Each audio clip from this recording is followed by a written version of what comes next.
La volée résume à elle seule la valeur de ce sport, prendre des risques. Hey, c'est Flo. Dans cette nouvelle vidéo, je vais te montrer comment passer tes volées au niveau supérieur. Cette vidéo est la suite directe de ma vidéo portant sur la montée à la volée. Je t'invite à aller la voir si ce n'est pas déjà fait. Aujourd'hui, nous allons aborder les bases de la volée. Volée de coup droit, volée de revers. Puis dans une prochaine vidéo, nous aborderons les deux types de volées, la volée d'approche et la volée de finition. Une volée, c'est quoi? C'est un coup qui va se faire sans rebond. Généralement, tu vas effectuer ce coup proche du filet. La volée est le coup le plus raté car il est réputé pour être facile. Mais comme tu le sais, dans ce sport, plus c'est facile, moins tu vas faire d'efforts, plus tu vas manquer. Tout va démarrer d'une bonne attitude d'attention. J'insiste sur le mot attitude car attitude, ça réfère à quelque chose de dynamique alors que position d'attention, comme on peut également l'appeler, c'est plutôt quelque chose de laxiste. C'est des mots, mais pour moi, ça a son importance. Au fond de cours, ma raquette en attitude d'attention, elle va se situer au niveau du buste. À la volée, ma raquette va se situer au niveau des yeux. Pourquoi? Ça va s'expliquer par le fait que si j'ai ma raquette ici au niveau des yeux, je vais avoir plus de facilité à choper les balles qui vont arriver au-dessus de mon épaule. La volée, tu as moins de temps, donc il faut que tu optimises ton approche au maximum.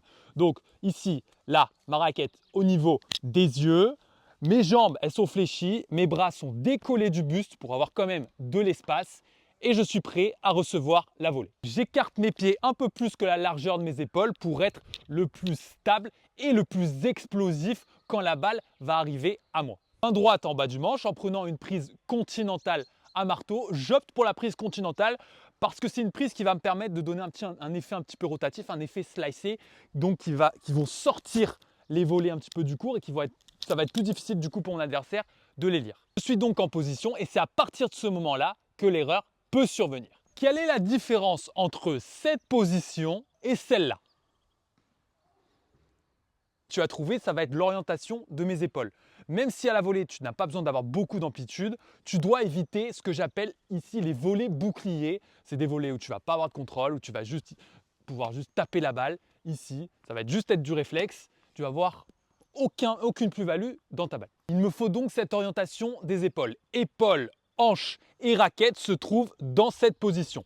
Donc je suis ici, je m'oriente grâce à mon pied droit, puis je vais venir aller au contact de la balle dans le même temps. Attention, le timing est crucial.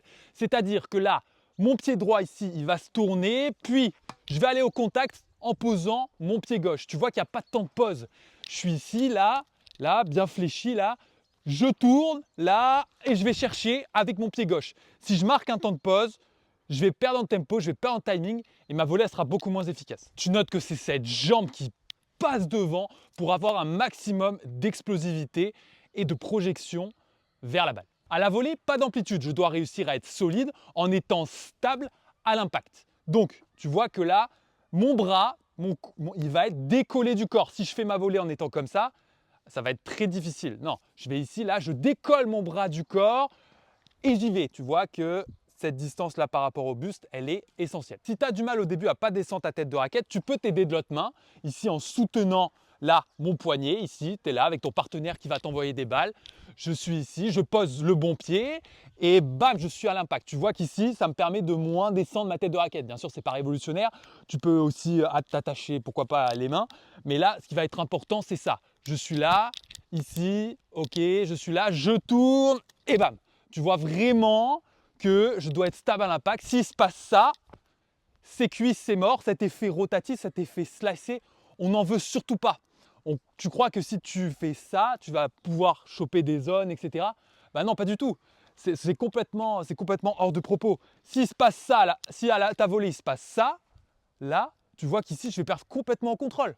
Je suis ici, là, je suis là. Là, je vais avoir un effet un petit peu, ouais, on va dire un petit peu slicé, mais pas du tout intéressant. Et surtout, je ne vais pas pouvoir choper les zones court croisées. À la volée, ce qu'on veut, c'est des zones un peu court croisées pour faire courir l'adversaire, pour réussir à mettre la balle un petit peu hors de portée et sortante.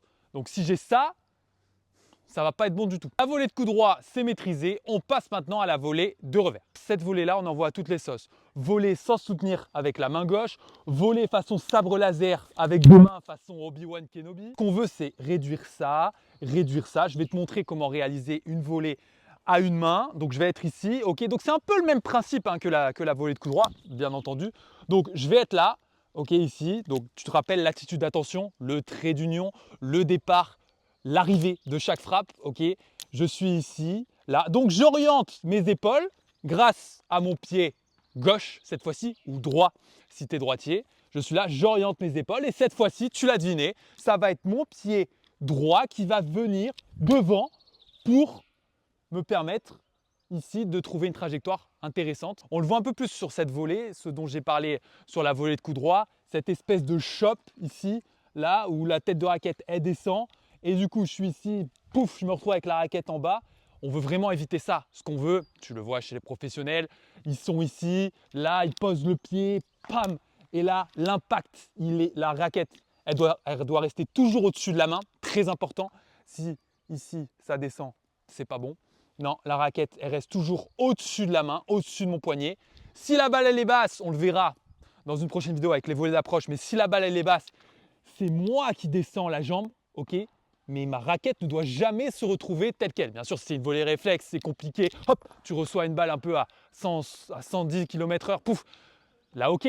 Mais sinon, si tu as du contrôle, si tu as du temps, vraiment, ce qu'on veut, c'est éviter ça et donc avoir toujours cette tête de raquette au-dessus de la main. Alors aussi, ceux qui ont un revers à une main et qui font des volées, parfois ils vont avoir tendance à bien accompagner. Ah oui, ils ont l'habitude du slash, tu sais, où il faut bien accompagner vers l'arrière. Alors là, le problème, c'est que si tu accompagnes ici, tu sais, c'est une question de temps, tu vas te retrouver en retard face à la balle. Donc non, c'est pareil, si je suis ici et que j'accompagne loin derrière, là, je vais me retrouver en retard. Pas plus loin que la ligne des épaules, même un petit peu avant. Je suis ici bien devant et là. Hein, ce n'est pas un slice, la volée de revers. Attention à cette grande différence. Ce n'est pas un slice dans le sens où on ne veut pas cet effet.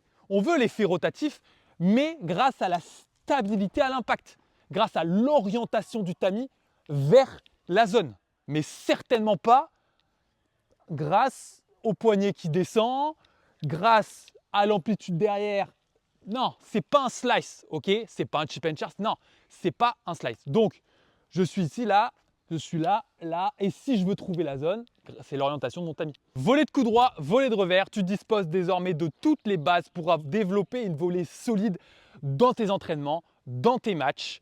Retiens bien que la volée, c'est un coup où tu dois t'entraîner dessus. C'est pas je vais en match, au petit bonheur la chance, il m'arrive une balle, je suis ici. Non, moi quand je vais en match, je sais ce que je fais consciemment sur mes volées. Si je loupe une volée, admettons une volée de revers, si je suis comme ça, ok, si je suis comme ça, bah ok, c'est que j'ai pas assez mis mon pied en avant ou des choses comme ça. C'est vraiment, hein, et en plus c'est un coup, on va pas se mentir, hyper fun, hyper sympa à faire, vraiment. Et c'est prendre des risques, tout simplement. Comme je l'ai dit au début de vidéo, ce sport, c'est prendre des risques. Ce sport, c'est voilà, c'est mettre sur le tapis quelque chose. À chaque fois, quand tu pars en match, quand tu t'entraînes, voilà, donc ça reste un sport bien entendu, mais voilà, la volée, prends-le un petit peu comme un bonbon, quoi. C'est-à-dire que le but, c'est vraiment de développer ce jeu vers l'avant, même si tu es un défenseur, j'aime pas le mot rameur, j'aime pas ce mot, si tu es un pur défenseur, si tu joues qu'en fond de cours, développer ces petits tips de monter à la volée et tout, c'est super essentiel. Je te remercie d'avoir suivi cette pastille sur la volée. Je te souhaite une très bonne semaine. Si toi aussi, tu es un conquérant du tennis, alors, suis-moi.